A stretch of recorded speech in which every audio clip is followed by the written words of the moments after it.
Welcome to another exercise for the workbook Statistics. This time I'm going to focus on classified data, or rather the calculation of measures of central tendency for classified data.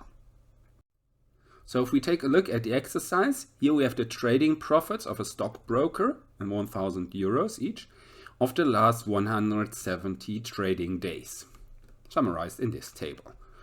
So those are actually the classes listing how much profit he made and in how many days he made these profits.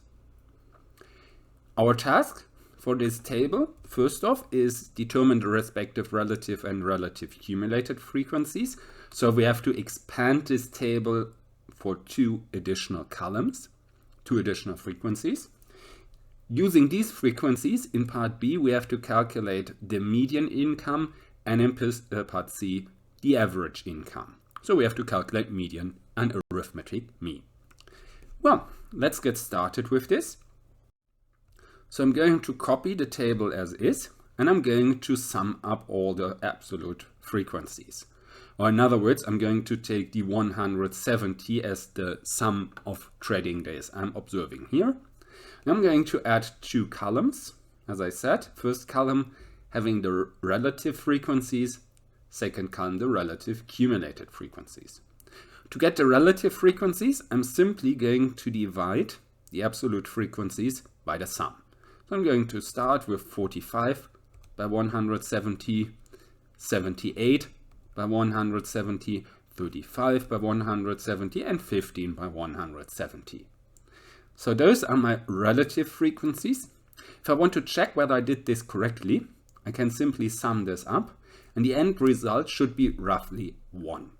Might be, as in this case, that it's slightly below by 1 or 1 decimal at the fourth digit, third digit, or slightly above, but it should be rounded 1, because this means all observations are covered by the classes I have here. So if your end result, your sum here, deviates from 1, significantly deviates from 1, you might have made a mistake in calculating the relative frequencies. Okay, we have the relative frequencies. Now we can calculate the cumulated frequencies. How are we going to go about this? Well, we're going to add up all these relative frequencies up to this point.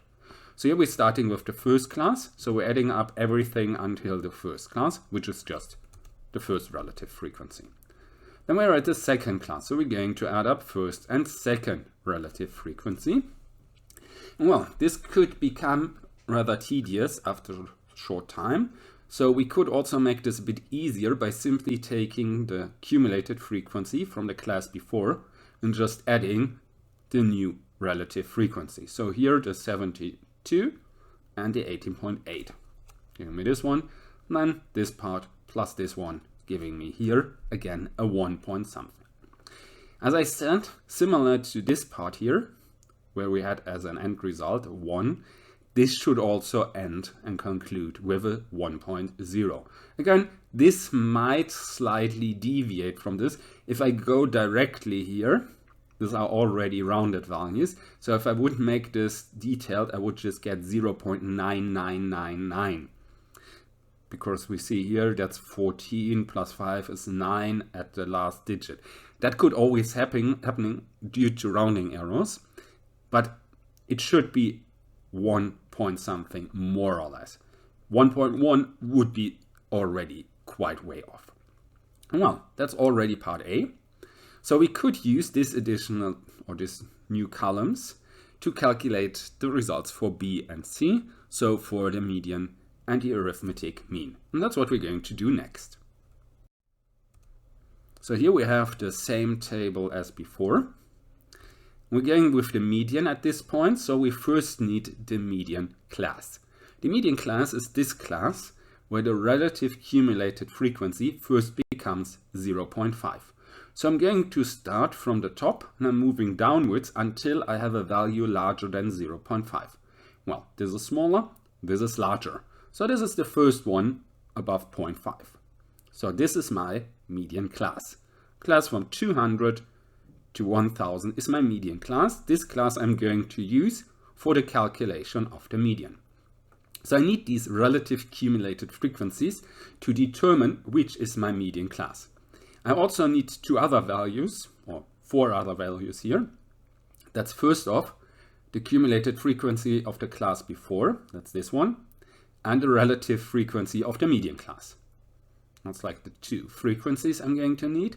And then I'm needing lower and upper bound of the median class, so the 200 and 1000. Of course, if I take a closer look at the formula for the median, that's everything I need. Lower bound, upper bound of the class, cumulated frequency of the class before, relative frequency of the class itself. I'm going to put all of these values here. Lower bound 200, 0.5, this is always 0.5 because we're going with the median here, minus 0.2647, that's cumulated frequency of the class before, divided by 0.4588, relative frequency of the median class, times width of the class, so upper bound minus lower bound, giving me a median of 610.2877. This I can keep in my mind and later maybe compare with my mean, with my arithmetic mean, which I'm going to calculate on the next slide. So same table, however, here I'm going to need something else. I'm going to need the average of lower and upper bound of these classes. So I have to add upper and lower bound together and divide by 2. So here I have 50, here I have 200 plus 1000, 1200 divided by 2 is 600, 1500, 3000. That's the averages of the class, or the class median. The class mean. The class mean. And then the formula is relatively straightforward. I'm just going to use these class means and multiply them with the relative frequencies. So the 50 here with this one, the 600 with that one, the 1500 with that one, and the 3000 with that one. Going to do this and add all of this up. Then it looks like this. That's the class means, the first one. That's the relative frequencies.